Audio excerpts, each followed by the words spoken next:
Party की तरफ से चलाया जा रहा है?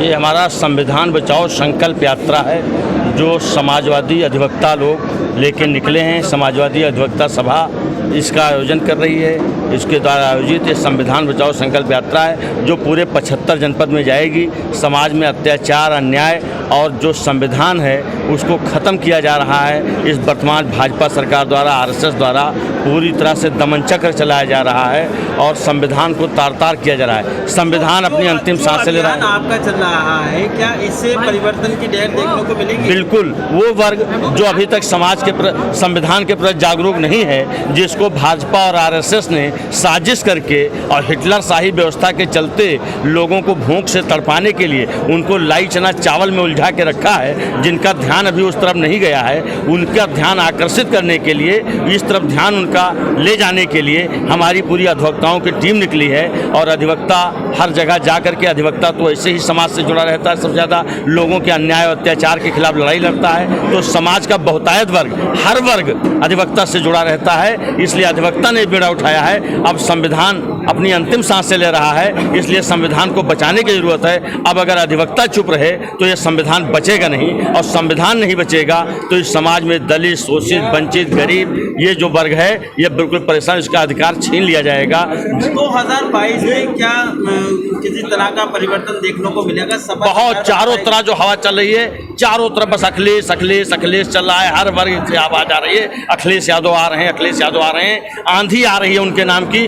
बहुत बड़ा परिवर्तन होगा, हवा में उड़ जाएगी भाजपा, उसका कहीं अता पता नहीं रहेगा। पूरी तरह से अखिलेश यादव 350 से अधिक सीटों से वो जीत करके सत्ता में पुनः स्थापित होंगे और पुनः मुख्यमंत्री बनेंगे। उन्हें कोई रोक नहीं सकता। क्या अखिलेश यादव शिवपाल यादव को वापस लाएंगे? ये बहुत बेहद ये राष्ट्रीय अध्यक्ष जी का विषय है। पार्टी में अंदर लेने का, लाने का, गठबंधन करने का, विलय करने का जो भी मसला है वो राष्ट्रीय अध्यक्ष जी, ये उनका विषय है। ये उस पर बेहतर बताएंगे और वो लगातार सोशल मीडिया में अपना बयान दिए हैं, जो आप लोग उससे अवगत होंगे। ये उनका बेहद, वो राष्ट्रीय अध्यक्ष है, इस विषय पर वही जो कुछ बोलेंगे उनका निर्णय ही अंतिम निर्णय होगा। अच्छा, ये बताइए, जिस तरह से आप सरकार पर आरोप लगा रहे हैं, सरकार का कहना है, योगी जी का कहना है कि हमारे राज्य में भ्रष्टाचार खत्म हुआ है, पुलिस को खुली छूट मिली है, जो कि बदमाश अब बाहर है। पुलिस को खुली छूट इतनी मिली है कि पुलिस खुद ही भाजपा के एजेंट बन के काम कर रही है। और ये सरकार में जो ब्लॉक पंचायत का चुनाव हुआ, जो ब्लॉक प्रमुख जिला पंचायत का चुनाव हुआ, जिसमें जिस तरह, या तो कभी हम सुना करते थे, इतिहास बताता है, जो की कभी एक बार चीरहरण हुआ था द्रौपदी का, इस बार पुनः चीरहरण हुआ है। लखीमपुर खीरी की घटना, महिला की साड़ी खींची गई, उसको बेइज्जत करने का पूरा प्रयास किया गया। कैसे कैसे उसका अपमान, कितना अपमानित किया गया। अब इससे बड़ी घटना ये तो आप लोग देख रहे हैं, मीडिया के लोग हैं, लगातार देख रहे हैं कि सरकार किस तरह का क्या काम कर रही है सबके सामने। इसीलिए हम लोगों की मजबूरी, नाक के ऊपर पानी जा रहा था, इसलिए अब हम लोगों की मजबूरी हो गई कि अब संविधान अगर नहीं बचेगा तो देश में कुछ नहीं बचेगा।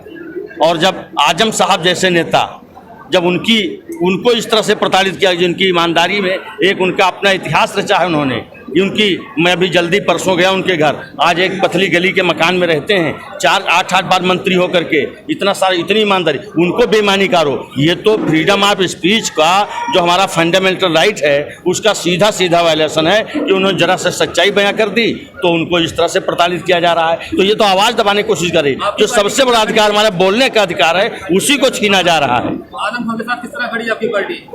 पूरी तरह से करिए, हमेशा हमारे राष्ट्रीय अध्यक्ष की हर तरह से उनके मुकदमों को लेकर के, उनकी पैरवी को लेकर के और उनके स्वास्थ्य को लेकर के हर तरह से जागरूक हैं और पूरी तरह से चलते हैं, पूरी ताकत के साथ पूरी मदद कर रहे हैं। हर मोर्चे पे उनके साथ खड़ी है। ये कहना है बजन भाई, विपक्ष का ये कहना है कि आजम खान का साथ समाजवादी पार्टी का ना तो राष्ट्रीय अध्यक्ष ने दिया, ना ही कार्यकर्ता। ये विपक्षी हवा फैला रहे हैं। ये जो राजनीति करने वाले लोग हैं, जो इस तरह की राजनीति करते हैं, घटिया राजनीति, ये उनके सवाल हो सकते हैं।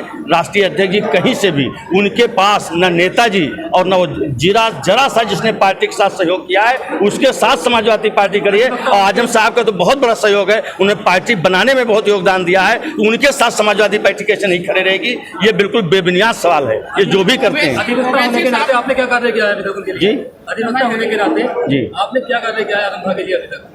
हम लोग उनके मुकदमे को लगातार देख रहे हैं, पैरवी चल रही है, सघन पैरवी चल रही है और हमें अभी भी न्यायपालिका पे भरोसा है। तमाम केसों में उनकी जमानत हो चुकी है, जो 2-1 केस बचे हैं हमें जल्दी उसमें भी उनकी जमानत हो जाएगी और जल्दी वो बाहर आएंगे और फिर अन्याय अत्याचार के खिलाफ एक बार वो खड़े होकर लड़ेंगे, ऐसा मेरा पूरा भरोसा है। हमारी अधिवक्ता सभा सारी तरह पार्टी हर तरह से हर मोर्चे पर उनके साथ खड़ी है।